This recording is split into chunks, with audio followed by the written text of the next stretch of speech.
नमः शिवाय, नमः चंडिकाय। उज्जैन में शिव नवरात्रि शुरू हो चुकी है और ये 9 दिन क्यों खास होते हैं, थोड़ा-सा इनके बारे में जानते हैं।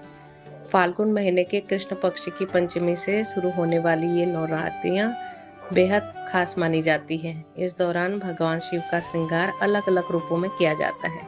महाकाल की नगरी में नवरात्रियों की शुरुआत फाल्गुन माह के कृष्ण पक्ष की पंचमी से होती है। साथ ही इनका समापन महाशिवरात्रि पर होता है।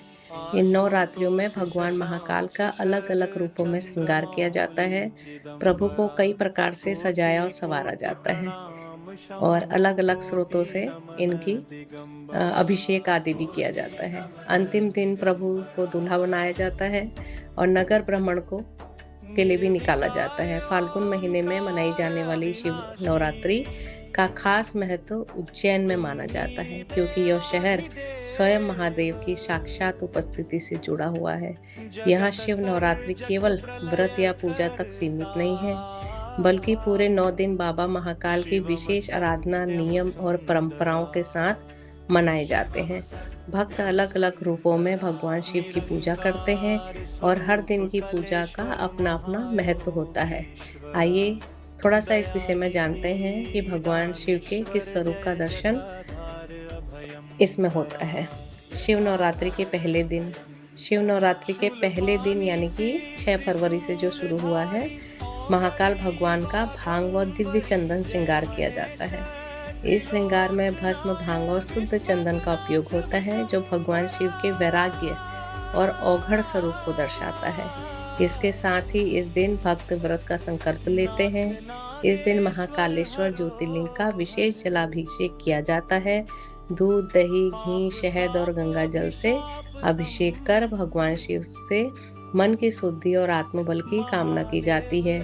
कई श्रद्धालु इस दिन से लगातार 9 दिन तक उपवास रखते हैं।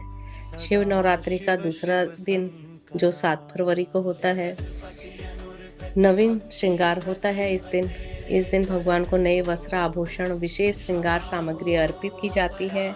यह श्रृंगार नए आरंभ और सकारात्मक ऊर्जा का प्रतीक माना जाता है। शिव नवरात्रि का तीसरा दिन जो कि 8 फरवरी को है, महाकाल का शेषनाग श्रृंगार किया जाता है। इस रूप में भगवान शिव को शेषनाग के साथ दर्शाया जाता है, जो सृष्टि की रक्षा और संतुलन का संकेत देता है। शिव नवरात्रि का चौथा दिन 9 फरवरी को होने वाला है। इसमें घटाटोप श्रृंगार शिव के रौद्र और रहस्यमय स्वरूप को दिखाता है। इस दिन मंदिर में विशेष सजावट की जाती है और वातावरण पूरी तरह से भक्तिमय हो जाता है। शिव नवरात्रि का 5वां दिन, इसके बाद 10 फरवरी को छबीना श्रृंगार किया जाता है। इस श्रृंगार में भगवान शिव का आकर्षक और मनोहारी रूप देखने को मिलता है, जिसे देखने के लिए बड़ी संख्या में श्रद्धालु पहुंचते हैं।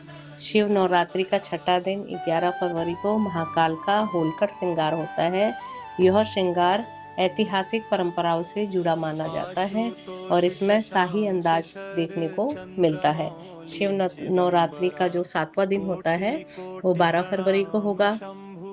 12 फरवरी को मनमोहक श्रृंगार किया जाता है। इस दिन भगवान शिव को अनंत, शांत और करुणामय रूप में सजाया जाता है, जो भक्तों के मन को विशेष शांति प्रदान करता है। शिव नवरात्रि का 8वां दिन, इसके अगले दिन 13 फरवरी को उमा महेश श्रृंगार होगा। इस रूप में भगवान शिव माता पार्वती के साथ विराजमान होते हैं। यह श्रृंगार दाम्पत्य सुख और पारिवारिक जीवन के लिए विशेष माना जाता है। शिव नवरात्रि का 9वां दिन यानी कि 14 फरवरी को महाकाल का शिव तांडव श्रृंगार किया जाएगा। इस दिन भगवान शिव के तांडव रूप का दर्शन होता है, जो शक्ति, ऊर्जा और विनाश के साथ सृजन का प्रतीक है। अंतिम दिन होती है महाशिवरात्रि। शिव नवरात्रि के अंतिम दिन यानी कि 15 फरवरी को सप्त ध्यान श्रृंगार होता है। इसके साथ ही इस दिन बाबा चक्रवर्ती राजा और दूल्हे की पोशाक में सजाए जाते हैं। इस दिन प्रभु का विवाह होता है। यह दिन महाशिवरात्रि होता है।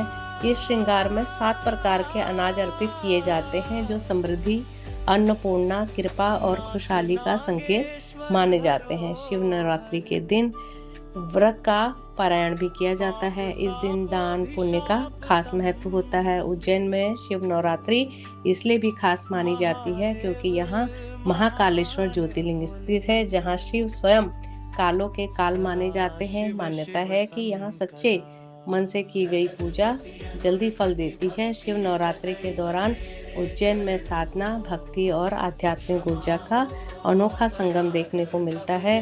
भारत में सिर्फ उज्जैन में मनाई जाती है शिव नवरात्रि, और ये 9 दिनों का यहाँ बहुत विशेष महत्व है। हर हर महादेव, जय श्री महाकाल। संताप ताप मिटे सभी